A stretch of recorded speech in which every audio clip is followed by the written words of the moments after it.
বিশেষ রাজনৈতিক দল তারা একেবারে তাদের নিয়ন্ত্রণের মধ্যে তারা নিয়ে নিয়েছেন।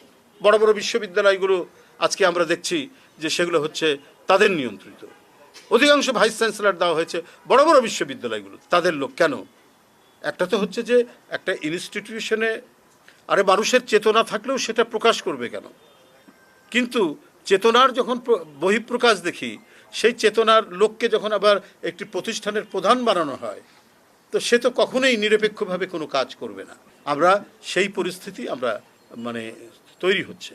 অন্তর্বর্তীকালীন সরকার, এই সরকার তো নিশ্চয়ই তার কাজ কাম সব কিছুই হবে নিরপেক্ষ টাইপের, প্রত্যেক মানুষের সেখানে আস্থা থাকবে এবং এটা আন্দোলনের সরকার, এটা বিপ্লবের সরকার, একটা মহা গণ অভ্যুত্থানের সরকার। এবং যারা এই গণ অভ্যুত্থানের অংশীজন, বিএনপি সহ অন্যান্য রাজনৈতিক দল, তারা তো এই সরকারের সফলতার উপরেই তারা গর্ব অনুভব করবে। কিন্তু এখানে যদি কখনো পার্টিজান দেখা যায়, যে কোনো দিকে হেলে পড়ার বিষয় দেখা যায়, কারো প্রভাব বৃদ্ধির যদি বিষয় দেখা যায়, তাহলে তো আপনার সমালোচনার যে বড় বড় প্রশ্নবিদ্ধ চিহ্নগুলো প্রসারিত হতে থাকবে এবং এইটাই দেখা যাবে।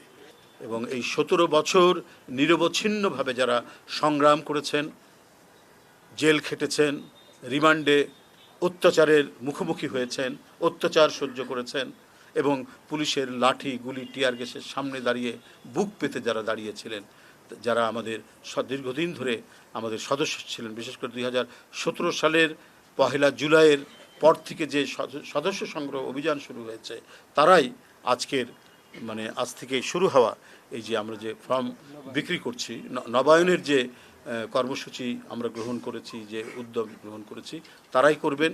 তারাই নতুনভাবে আবার সদস্য হবেন, নবায়ন করবেন তার সদস্য পদকে। নানাভাবেই নানা দিক থেকে কোনো একটি ছোট ঘটনা বা ঘটনা না, বিএনপিকে মেলাইন করার জন্য, বিএনপিকে নানাভাবে কলঙ্কিত করার জন্য প্রচেষ্টা। একটা তো ফ্যাসিবাদের দোসররা তো আছেই, নানাভাবে নানা দিক থেকে তারা কাজ করছেন, প্রশাসনে, পুলিশে, তারপরে নানা জায়গায় তাদের অবস্থান রয়েছে। এমনকি মিডিয়াতেও একেবারে সবাই যে আন্দোলনের পক্ষে ছিলেন তা তো না, আপনারা সেটা নিজেরাও জানেন। সেখান থেকেও থাকতে পারে, মালিকগুলো তো অনেকেই ছিল ফ্যাসিবাদের একেবারে কট্টর সমর্থক। তো সেই কারণে আমরা যাতে আমাদের কার্যক্রম এবং রাজনৈতিক কর্মকাণ্ডগুলো যাতে অনেক স্বচ্ছ হয় এবং এখানে কোনো দিক থেকেই যাতে দোসররা ঢুকতে না পারে বা কোনো ধরনের